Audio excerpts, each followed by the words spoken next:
Floor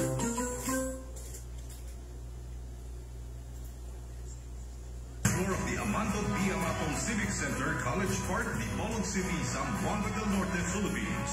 This is the Andres Bonifacio College Broadcasting System Incorporated, the Better FM Alternative, Double A 92.5. Member, kapisanan ng mga broadcaster ng Pilipinas. Ang atong takna untok alasay sa kabuntagon. Sunod nga programa, usa ka binayran. Ang tanang pulong, iya lamang sa magsisibya ug walay labot ang mga kawani ug tigdumala ning istasyon.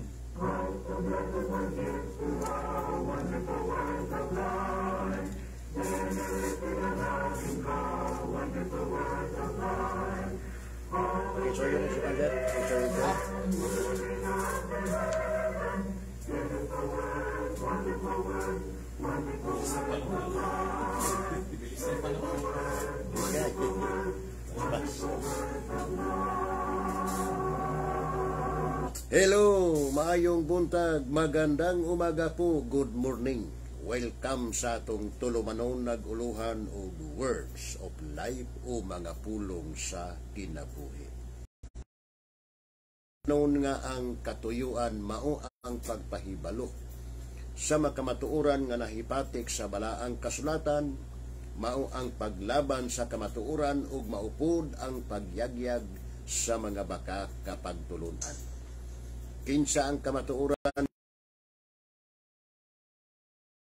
agi kanako. Ug unsa ang kamatuoran gitudlo po na ni Kristo. Balaan na sila sa kamatuoran, ang imong pulong mao ang kamatuoran.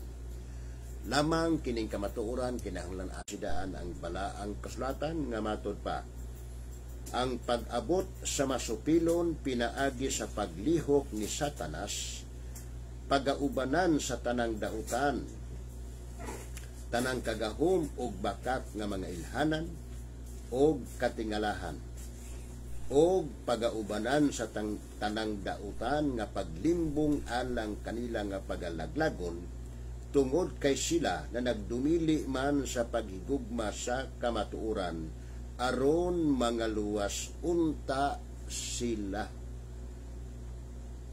So mo ni danger sa mga tao nga nagsupak sa kamatuoran, dili mo tuos kamatuoran, dili mo dawas kamatuoran, nagsalikway sa kamatuoran. Matud pa sa atong nabasa, ang Dios magpadala kanila og gahom sa pagkaysalaag aron managpanuo sila sa bakak. O kay bakak na may gituan sa tao unsa may mahitabo. Well, matud pa sa bersikulo 11, aron pagahukman sa silot ang tanang wala mutuo sa kamatuoran. Maunay mahitabo sa mga tao nga nagsalikway kang Kristo ug nagsalikway sa mga pulong sa Dios nga mao ang kamatuoran. Bueno, Lily Carbajal, aninyon dire sa Dipolog, then Ronald Alintahan sa Dado, Alamada, North Cotabato, Louis Onado dia sa Sinuya, then Nelo and Bencia Dalman dire sa Dipolog. So sa ato viewers and listeners, sinaot nga naamos maing panglawas ug naamos sa maayong kahimtang. So dining kabuntagon sudan atong tagaag pagtagad ning usa ka pangutana. Unsay buhaton ko aron maluwas ako? What must I do to be saved?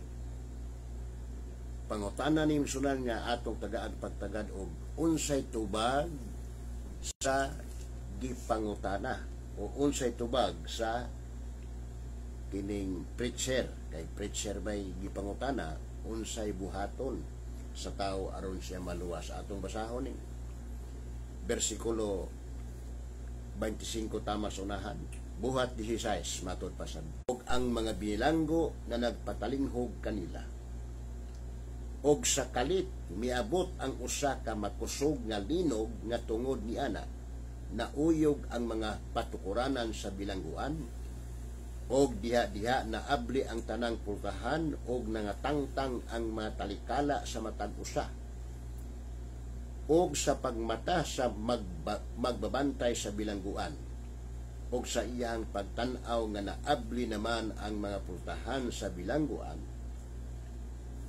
milanit siya sa iyang espada og magpatay na lang unta siya sa iyang kaugalingon sa pagdahom nga nakabuhi na ang mga binilanggo.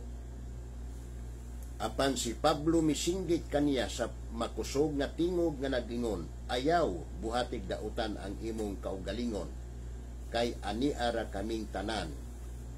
Og siya nangayog suga og milayat paingon sa sulod, og mihapa nga nagkurog sa tubangan ni Pablo og ni Silas, og iyang gidala sila sa gawas og miingon kanila, mga senyores, unsay kinahanglang buhaton ko aron maluwas ako? Og kaniya mitubag sila nga nag-ingon, tumuo ka sa Ginoong Hesus og maluwas ka, ikaw ug ang imong panimalay. Og ang pulong sa Ginoo ilang gisulti kaniya og sa tanang diha sa iyahang balay, og sa maong takna sa kagabhion sila iyang gikuha, og ang ilang mga samad iyang gihunaran, og diha gibautismuhan siya og ang iyahang tibuok panimalay. Og sa gikapasaka na niya sila sa iyahang balay, iyang gidulutan sila pagkaon, og uban sa iyang tibuok panimalay, siya nalipay nga nakakaplag sa pagtuo diha sa Dios. So diya din himsunan ang biblical example niadtong usa ka taong dili pa magtotoo, unbeliever. Nangutana siya unsay iyang buhaton aron maluwas siya. So bitug-anan siya sa mga alagad sa Ginoo, sa mga preacher sa Ginoo. Ang tubag, tumuo ka sa Ginoong Hesus og maluwas ka, ikaw ug ang imong panimalay. Apan unsaon man niya pagtuo, unsa may buhaton aron makatuo siya, tumuo ka sa Ginoong Hesus. So dunay gihimo nila nga pagtuon sa mga pulong sa Ginoo, dunay nahitabo nga pagwali. Ug sumala pa sa bersikulo 32, og ang pulong sa Ginoo ilang gisulti kaniya, og sa tanang diha sa iyahang balay dunay gihimo nga Bible study kauban ni Pablo ug ni Silas ngadto sa magbalantay sa bilangguan, kay ang kahimtang sa magbalantay sa bilangguan dili pa magtotoo kang Kristo. Aron siya makatuo, kinahanglan dunay pagtuon sa mga pulong sa Ginoo, dunay pagpatalinghog sa mga pulong sa Ginoo. Kay sumala pa sa Roma kapitulo 10 bersikulo 17, gipahayag sa Biblia na, busa ang pagtuo magaabot gikan sa madungog, og ang madungog magaabot pinaagi sa pagwali may tungod kang Kristo. So naagi pagpatalinghog sa mga pulong sa Ginoo, mo ito'y nahitabo nga giwalihan nila ni Pablo o ni Silas ang magbalantay sa bilangguan para siya makadungog. Unya sa maong pagdungog, may resulta nga tos pagtuo. Unya ning tuo man siya, nianag yung kagabion, maong takna sa gabi, alas 12 ni migsunat, alas 12. Nahitabo ang pagwali og unya ninang takna sa kagabion, wala na mabuntagi, wala na maugmae. Og sa maong takna sa kagabion, sila iyang gikuha og ang ilang mga samad iyahang gihunaran, og diha gibautismuhan siya og ang iyang tibuok panimalay.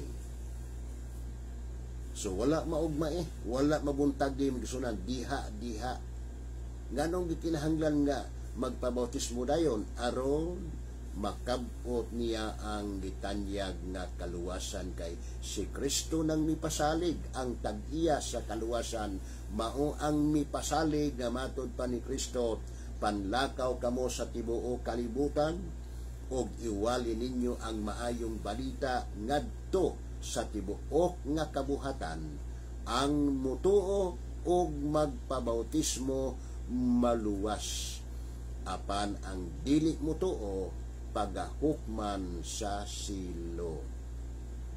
So, yan ang taknaa sa kagabion, gibautismohan katong magbalantay bilangguan, lakip ang iyang tibuok palimalay para makabot nila ang kaluwasan.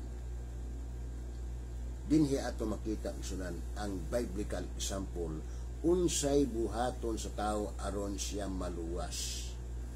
Kinahanglan di ay dunay pagwali. Kung dunay magwali, dunay makadungog. Kung dunay makadungog, di dunay mutuo. Kung dunay mutuo, di dunay musangpit sa ngalan sa Ginoo.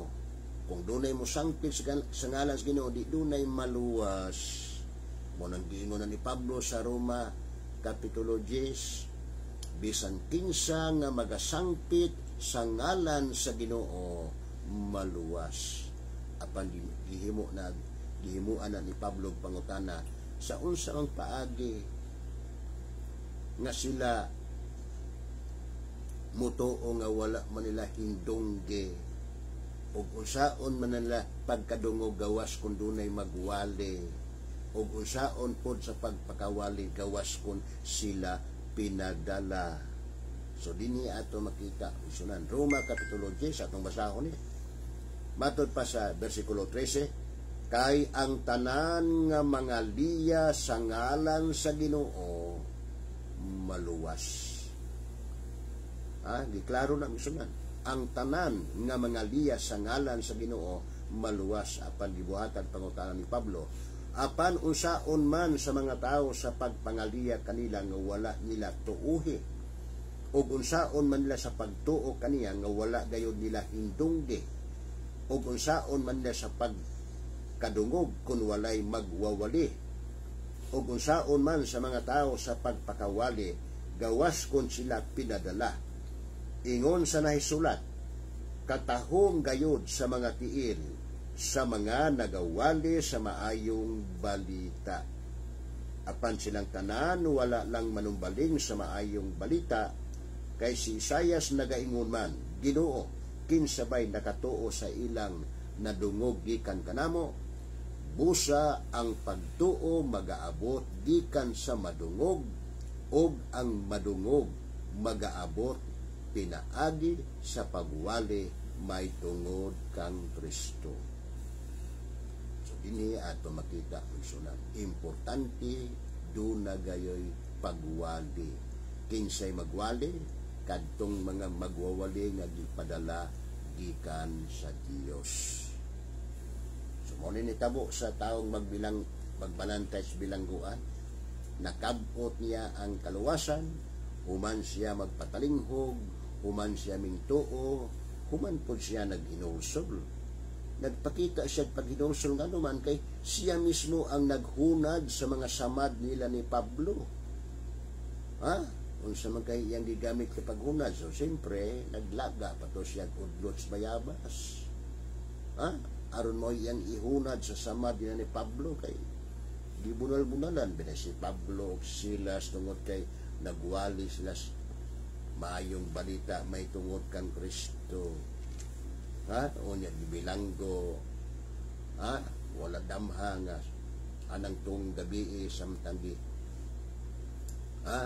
nabilanggo sa Pablo anang pagkatungang gabi na nag-awit sila mga alawiton na nag-ampo unya very powerful ang ilang pag-awit may isunan kay gidungog sa Ginoo nga tungod ana dunay usa ka makusog nga linog natungod sa maong linog nangaabli ang mga pultahan ang mga bintana lakip ang ilang mga talikala nagpasabot lakip ang ilang mga kadina nangaabli unya pag tan-aw bilangguan nga naabdi na unya Nagtuo siya nga nakabuhi na ang mga binilanggo.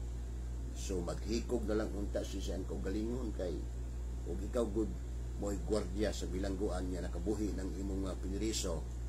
Ikaw nga gwardiya mao may ipuli o preso, mao man ay balaod migsunan.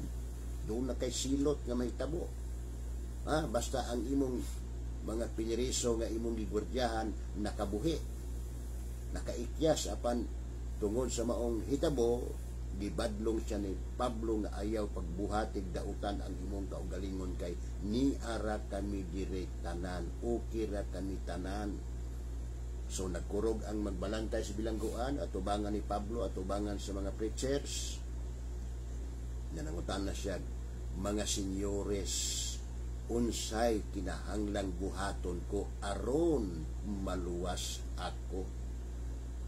Unya kay ang nangutana dili pa man magtotoo, unbeliever man, so kinahanglan siyang mutuo sa unsang paagi nga mutuo, dunay pagwali mo nang giina siya tumuo ka sa Ginoong Hesus, maluwas ka ug ang imong tibuok panimalay.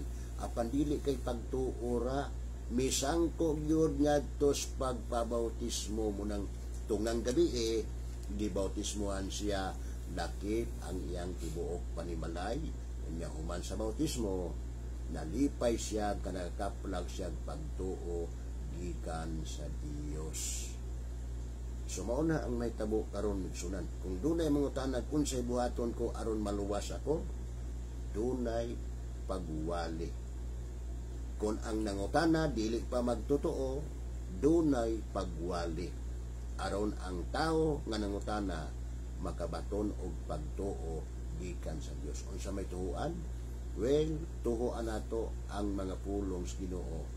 Tuhuan po nato ang atong Ginoong Hesukristo kay naalamang ni Hesukristo ang kaluwasan. Naalamang ni Kristo ang kapasayloan sa atong mga sala.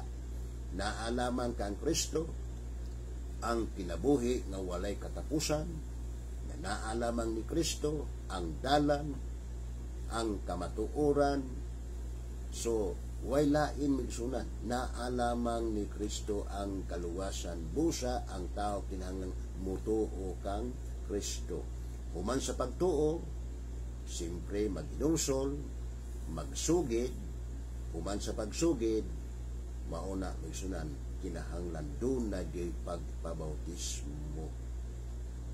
Muna nitabo sa magbalantay sa magbilangguan. Ato pakining magbalantay sa bilangguan, ato ning ma-confer karon nining atong panahon migsunan, mura ni Provincial Guard, BGMP, kining nangutana migsunan na naluwas.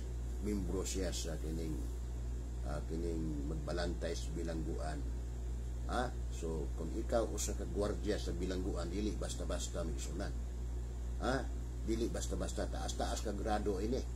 Karong panahon na ang mga gwardiya sa atong mga bilangguan, sagad yun, mga criminology graduate. Mauna migsunan. So dili basta-basta mahimo kang gwardiya sa bilangguan. Apan kung ang tao, kung gwardiya siya nga wala siya pagtuo sa Ginoo, ngit-ngit ang iyang kaluwasan. So kung wala siya pagtuo, kinahanglang mutuo ta sa Ginoong Hesukristo. Unya ang maong pagtuo musangko ngadto sa pagpabautismo. Munang giingon na ni Kristo, ang mutuo o magpabautismo maluwas. Apan ang dili mutuo pagahukman sa silot. So usaray buhatos tao aron mahukman sa silot, ayaw tuo. That's all. Kay ang tao nga di mutuo di magid maluwas. Ang tao nga di mutuo di magid maluwas migsunan. Hukman siya sa silot. Munang gingon na sa Hebreanon Kapitulo 11 versikulo 6, unsa may gipahayag sa balaang kasulatan, matod pa. O kung walay pagtuo, dili gayud mahimo ang pagpahimuot kaniya. Kay bisan kinsa nga magaduol sa Dios, kinahanglang magatuo sa iyang pagkaanaa o nga siya magabalos ra sa mga magapangita kaniya. Kinahanglan yun ang tao mutuo. Kinsay tuhuan ang atong Ginoong Hesukristo. Mutuo ta nga si Kristo mao ang gipadala sa Dios aron ta mahibalik ngadto sa Dios. Kinahanglan mo sagop kita kang Hesukristo way lain. Aron ta mahibalik sa Dios kinahanglan tang mosagop diha kang Kristo niya sa diyang mutuo tang niya ang maong pagtuo mo sangkos pagpabautismo.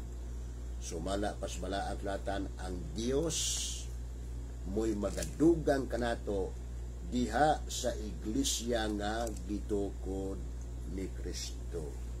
Ang Dios mo'y magdugang. Anha ta idugang sa Dios sa iglesia nga gitukod ni Kristo. Kay doon na may iglesia nga gitukod ni Kristo, niya mo na initabo dire sa Buhat 2 versikulo 47 na matod pa sa balaang kasulatan. Nga na nagdaig sa Dios og nahimutan sa tanang tawo og sa matag adlaw gidugang kanila sa iglesia sa Ginoo ang mga ginaluwas. Kinsa man kining mga ginaluwas nga diin gidugang sila sa iglesia sa Ginoo? Kinsa man kining ginaluwas? Mao ni sila ang giingnan ni Kristo, ang mutuo og magpabautismo maluwas. Asa sila idugang sila sa iglesia sa Ginoo. Kang kinsan iglesia nga iglesia sa Ginoo, kinsang Ginoo diha referado na kang Kristo. Iglesia ni Kristo gitawag po ni Pablo iglesia sa Dios tungod kay nasayra ni Pablo nga ang nagtukod ni ini nga mao si Kristo dakong Dios ug manluluwas. Mao na migsunan. Unya kung anha ka idugang, anha ka ipahimutang, nagpasabot nga anha ka ipahimutang, anha ka idugang sa iglesia nga gitukod ni Kristo, walay lain. Mo nang giingon na sa balaang kasulatan kay anha man ta idugang, anha man ta ipahimutang. Kun moadto ta kang Pablo sa unang Korinto kapitulo 12, gipahayag ni Pablo na unsa may gipahayag ni Pablo sa Biblia pero kung basahon kay kanang iglesia nga diin anha ipahimutang ang mga ginaluwas, mao po na ang gipahimutangan sa mga apostoles niya.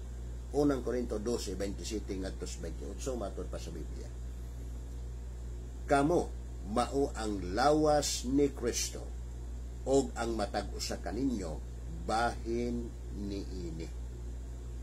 So ayon sa ato explicar ni sa bersikulo 27. Kamo plural ang pagkasulti. Kamo mao ang lawas ni Kristo. Unsa man kining lawas? Mao ni ang iyahang iglesia. So pag-ingon ni Pablo, kamo maong lawas ni Kristo, na nagpasabot na kamo mao ang iglesia ni Kristo og ang matag usa kaninyo membro kon bahin niini. Og sa iglesia bersikulo 28, og sa iglesia gipahimutang sa Dios una sa tanan ang mga apostoles, ikaduha ang mga propeta, ikatulo ang mga magtutudlo, unya ang mga magubuhat og mga milagro, unya ang mga pagpang-ayo og mga sakit, og ang pagtabang og ang pagdumala, og ang pagpanultig nagkalaing matang sa mga dila. So asa ipahimutan ang mga ginaluwas? Kinsa tong ginaluwas katong mituo nga misangkos pagpabautismo, asa sila idugang, asa sila pahimutang ngadto sa iglesia nga maoy gipahimutangan una sa mga apostoles. So kung idugang ka sa Ginoo, ipahimutang ka sa Ginoo diha sa iglesia nga maoy gipahimutangan sa mga apostoles, unsa may paglaom ni ini? Well, ato ipatubag ko ni Pablo sa Efeso kapitulo 5 bersikulo 23, gipahayag ni Pablo na kay ang bana mao ang ulo sa asawa, maingon usab nga si Kristo ulo sa iglesia nga mao ang iyang lawas, og siya mao ang manluluwas niini. Unsay paglaom?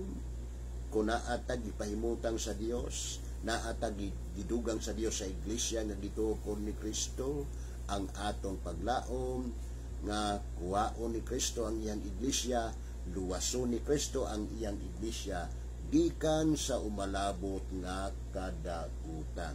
Atong balik kag basa, kay ang bana mao ang ulo sa asawa, mayngon usab nga si Kristo ulo sa iglesia nga mao ang iyang lawas, og siya mao ang manluluwas niini. Pila kabuk iglesia ang luwason ni Kristo? Usara biya, di biya daghan. Dili gani duha. Usara na ka iglesia ang luwason kang kinsang iglesia. Siyempre katong iglesia nga gitukod ni Kristo kay niangkon man si Kristo, tukuron ko ang akong iglesia ug ang mga gahom sa kamatayon dili gayud makabuntog kaniya. Kung sa may gingalan ini sumala sa Biblia, gingalan na siya og iglesia sa Ginoo kay ang tag-iya niini nga mao si Kristo, Ginoo sa tanan. Ginganlan po siya og iglesia sa Dios tungod kay ang nagtukod niini nga mao si Kristo, dakong Dios og manluluwas. Apan ang pangutana, unsa may ngalan sa Ginoo nga mao'y tag-iya sa maong iglesia, unsa may ngalan sa Dios nga mao'y nagtukod sa maong iglesia?